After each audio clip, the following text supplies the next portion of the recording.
No episódio de hoje, nós falaremos de um álbum que provavelmente quase ninguém conhece a capa, uma capa bem pouco icônica. Então, nós falaremos do simbolismo por trás do álbum do Pink Floyd chamado The Dark Side of the Moon.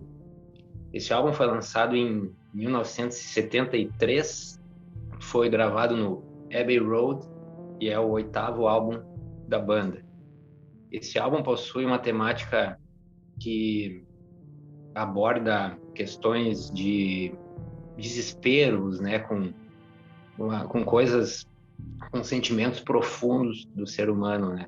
Então ele aborda questões como o medo da morte, o envelhecer, a ganância, né, ao longo da vida, enfim, temas recorrentes da vida do ser humano. Esse álbum tem uma curiosidade bem peculiar, já entrando um pouco, né, como vocês sabem, nesse quadro a gente aborda a questão simbólica, né, por trás das capas e também da história dos álbuns. Então esse álbum tem uma curiosidade que foi algo que descoberto, eu acho que nos anos 90. Inclusive, eu fico bem curioso como essa pessoa que descobriu isso, né, como que surgiu essa coisa, assim, que é o fato desse álbum ter uma sincronia com o filme O Mágico de Oz, aquela versão antiga de 1939. Então, o filme ele funciona como uma trilha sonora. Ah, lembrando, né, o álbum é de 73, então bem posterior ao filme. Então, o álbum, se ele for tocado junto com o filme, né, dando play lá junto no início, ele acaba funcionando de uma forma impressionante com algumas cenas, assim. Por exemplo, em algumas entradas e saídas de personagens, né, mudanças de clima do filme isso ocorre simultaneamente nas músicas. Então, por exemplo, tem uma bem curiosa que é a Dorothy, que é a personagem, acho que ela é a protagonista da história, né? Eu não conheço Sim. muito. Não lembro, na verdade, assisti faz muito tempo. Essa versão, inclusive, só que essa aí tem uma cena que ela está se balançando em cima de um muro e bem no momento toca o verso da música Breathe, que diz balançando na maior onda, né, traduzindo. E também uma outra cena em que o espantalho lá do filme tem um surto e é tocado o verso da Brain Damage que fala o lunático está na grama, né? Então tem essas coisas curiosas aí, que essa relação entre o filme e o álbum, que aí se tornou um mito, né?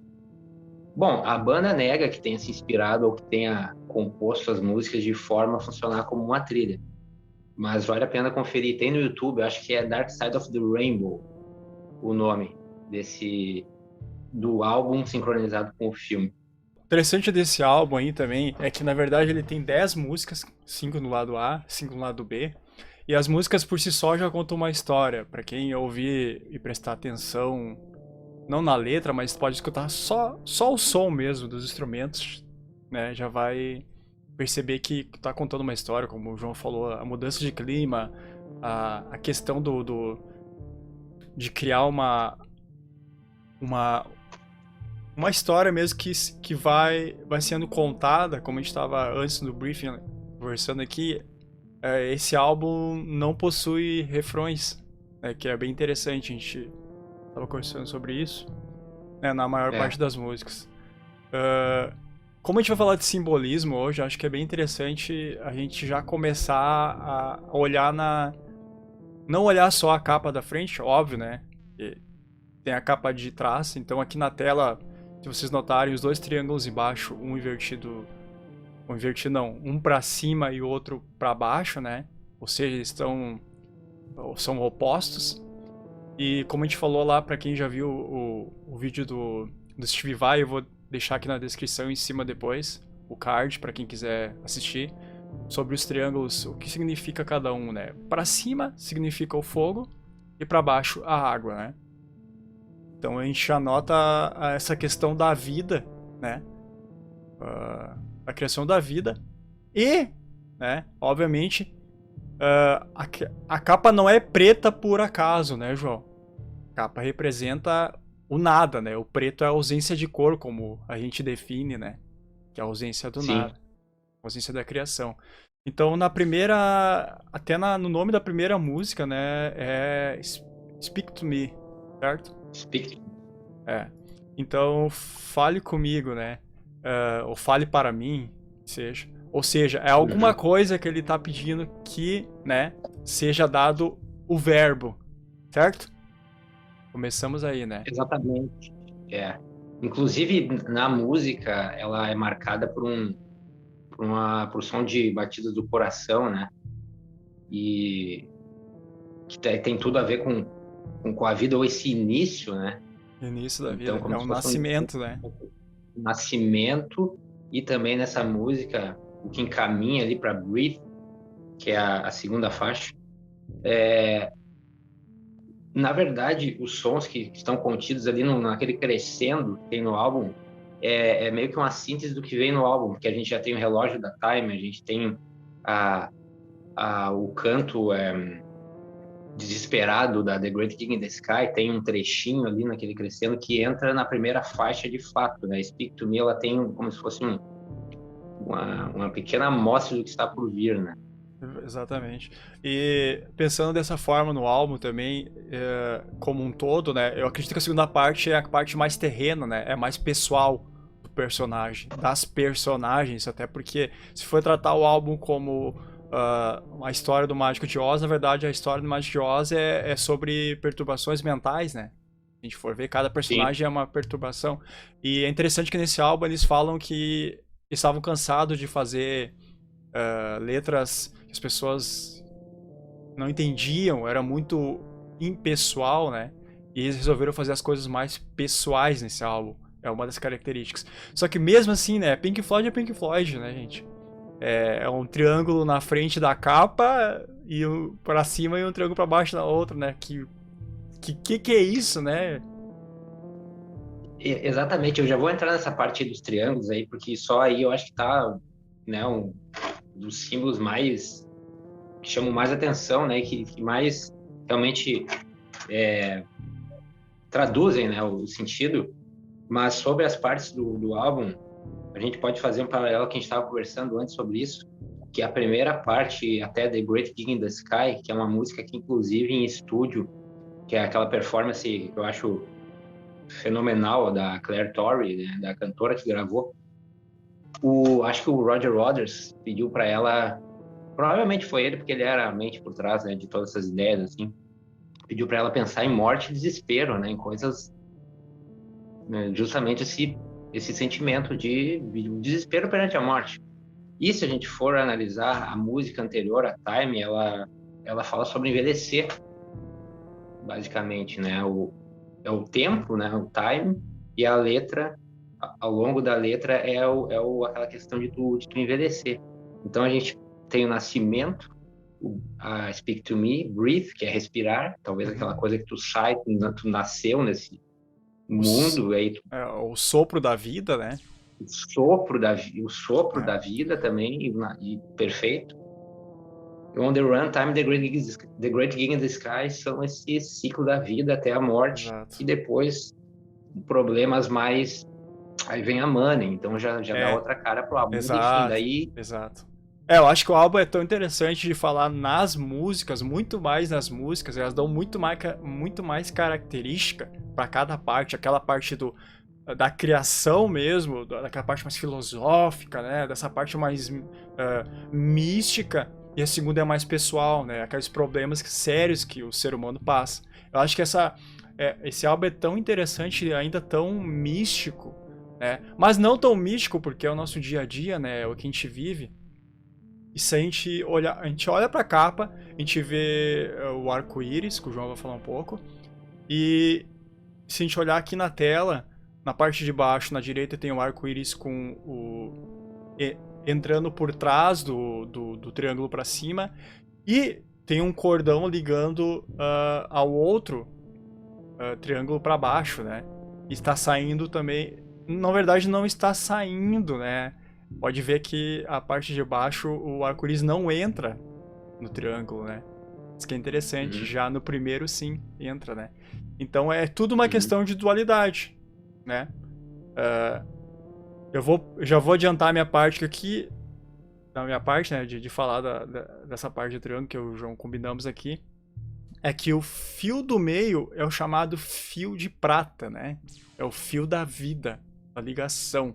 Seria o umbigo, né, da criação, dessa criação do brief, né, ter dado o sopro, né, da gestação da vida, não a vida humana, seria a vida na criação, até porque o preto do álbum representa o nada, né, a criação, né.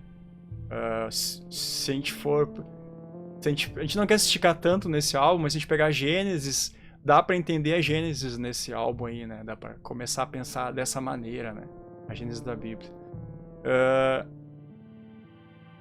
O fio de prata, assim, resumidamente, é essa ligação do ser divino com o ser terreno. Então, por isso que a gente tem essas duas partes, né? Obviamente, todos os elementos aqui, não é só fogo e água, né? Eles estão todos implícitos. E tem uma... Dentro da... Se eu não me engano, dentro da capa do LP ou do CD, algumas versões tem a pirâmide, né, João? Uma das pirâmides dentro. Não sei se é de Gizé. Dentro do É isso, as 3. Não vai dar pra ver, mas... Ah, não. Tem as 3 pirâmides. Tá, esse aí tem as 3. Eu vi um que tem só uma pirâmide. Mas enfim. Eu acho que tem uma imagem que é só uma delas. E... interessante.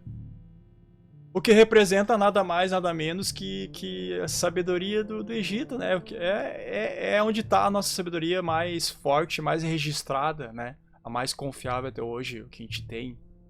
Não é nada de coisas inventadas. Pegando nenhum vídeo pode faltar isso, né? Um adendo. Valendo.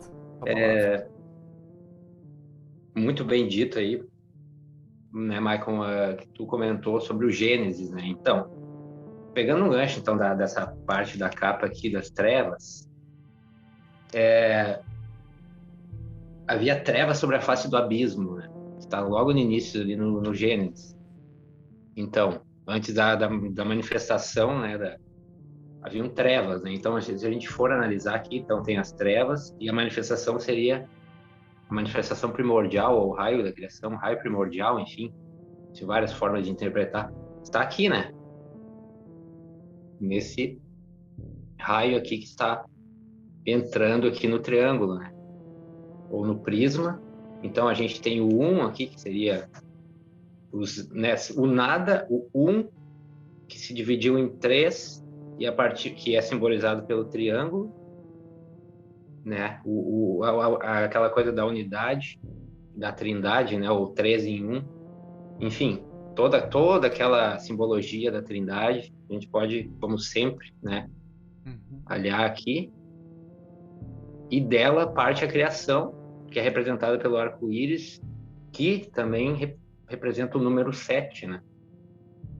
Então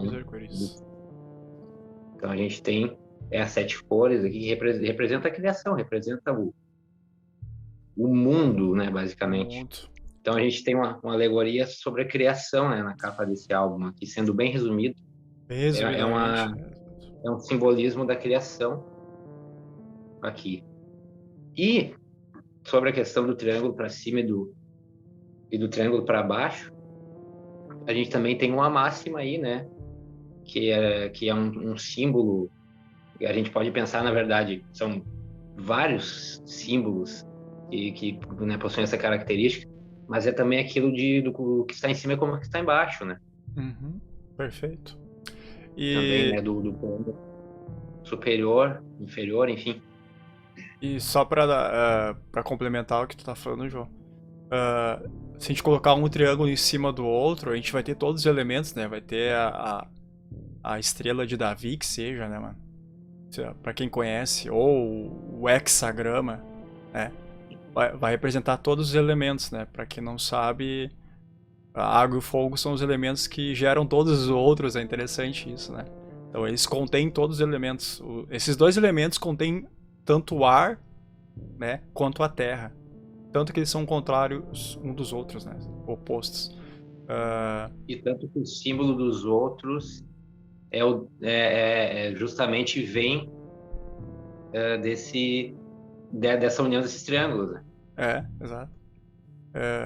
Tem aquele risquinho a mais nos outros símbolos. Exato, exato. Porque isso é uma coisa bem básica, né? Isso é uma das primeiras coisas que, para entender qualquer tipo de simbologia mitológica, mística, mágica, que seja a palavra que você quiser usar, tem que saber isso, né? O que é o triângulo para cima, o triângulo para baixo e o que tem de risco neles, né? Então... E ele é um símbolo tão utilizado que hoje em dia tu olha qualquer coisa, né? É moda, né? Como se fosse. Então se torna tão corriqueiro, né? Exato. Vamos pegar uma coisa aí super sensacionalista, aos Illuminates. O triângulo aí. É curioso, né? Porque é uma coisa banalizada, né? Banalizada. Mas é uma coisa que se usa, sei lá, desde quando, né, mano? Mas enfim, vamos começar a dar um final aqui pro nosso episódio, né? Porque esse álbum em si, a história principal dele, a mística dele realmente está nas letras, né, João? Vamos ser bem sinceros. Porque se a gente notar o álbum, ele é só isso, ele não tem nada mais disso. A única coisa que você quer resumir ele é uma pirâmide. Pronto. Contém todos os mistérios da criação e do pós-criação. E até quem segue a parte egípcia sabe do pós-morte ainda também, né? Exato. Né? Quando a gente tratar dos álbuns do Iron lá, a gente vai falar muito mais dessa parte egípcia do que nunca, né? Porque o Iron todo Iron é na mitologia egípcia, né? Power Slave ali. Enfim. Um monte, né? E eu acho que, como o João falou, uma coisa que eu não posso esquecer de falar é o 1, 13 e o 7, né? E ele tá... Como o próprio álbum, ele já contém a formação do triângulo, do quadrado, né?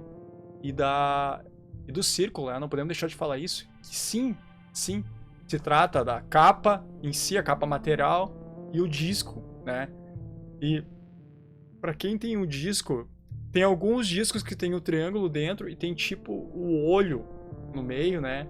Que seria o olho no meio do triângulo. E quando se puxa, se você analisar isso, quando puxa o disco de dentro, é como se ele estivesse refletindo pro triângulo, né?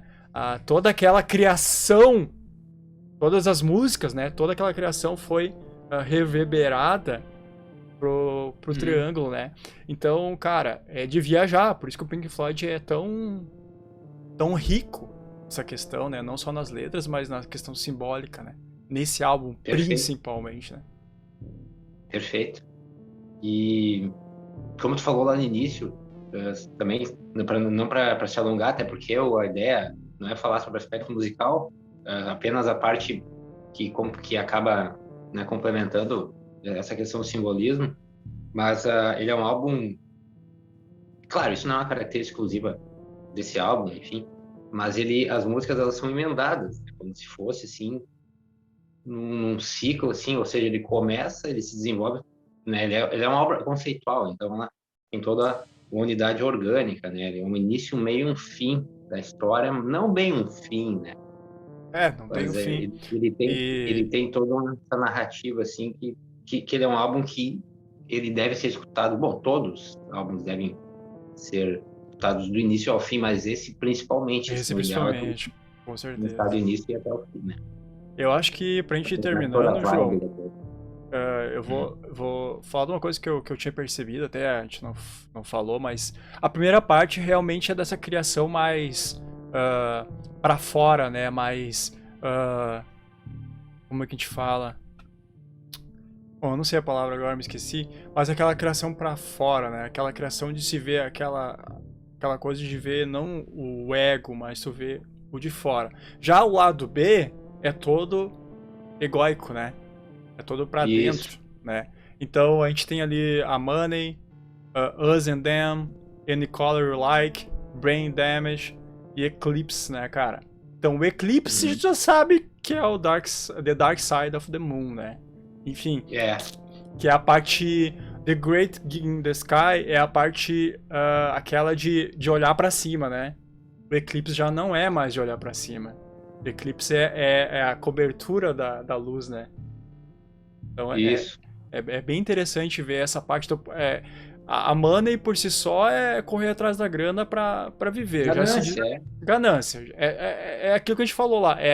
Esse álbum ele é baseado em dependências humanas, tanto Tendências, tanto psicológicas, né, quanto físicas, né, João? É a mesma ideia. Us and Them, eu não me lembro muito como é que é a letra, mas o nome já... Ela fala sobre o nome nós e eles, assim, é como se fosse um afastamento, né? Boa. Essa Enfim, questão é a parte egóica, né? É correr atrás da máquina. Seria o resumo do lado B. E o que nos interessa, na verdade, é o eclipse, né? É o eclipse. Quando o cara enlouquece... Até é interessante que quando ele enlouquece, porque um dos integrantes do Pink Floyd enlouqueceu mesmo, né? Enlouqueceu, o Syd Barrett, ele já não fazia mais parte da banda, mas muito da obra que eles compuseram após, ele saiu em 68, se não me engano, acho que ele desenvolveu uma esquizofrenia muito forte, eu acho, em decorrência um pouco de LSD, é a história contada. E muito da obra deles depois tinha... elementos baseados nisso? Baseado na história dele e também muito de o álbum Wish You Were Here, o posterior, fala muito disso. Muito sobre também a frustração deles em perder um amigo, assim. Sim. O cara não morreu, mas, né, que nem... Quer dizer, hoje em dia já faleceu, acho que nos anos 2000 e pouco, né, mas... Enfim, eles perderam o cara porque ele enlouqueceu, né? Inclusive, o nome da música anterior a Eclipse é Brain Damage, né? Dano cerebral. Provavelmente foi... Cara, é muito complexo de falar. A gente teria que ter mais tempo pra falar sobre isso, só sobre as músicas, né? Mas não é o intuito aqui hoje, né? É só pra a pincelada. Simbolismo. A pincelada de simbolismo. Mas o que nos interessa aqui, acho que pra gente ir fechando aí esse podcast do Third Vision hoje, é que esse álbum aí, você é obrigado a ouvir. Você é obrigado. Não tem como passar uma vida sem conhecer o Pink Floyd. Não pode, cara. É obrigado. Né? Assim como o Led Zeppelin. Né?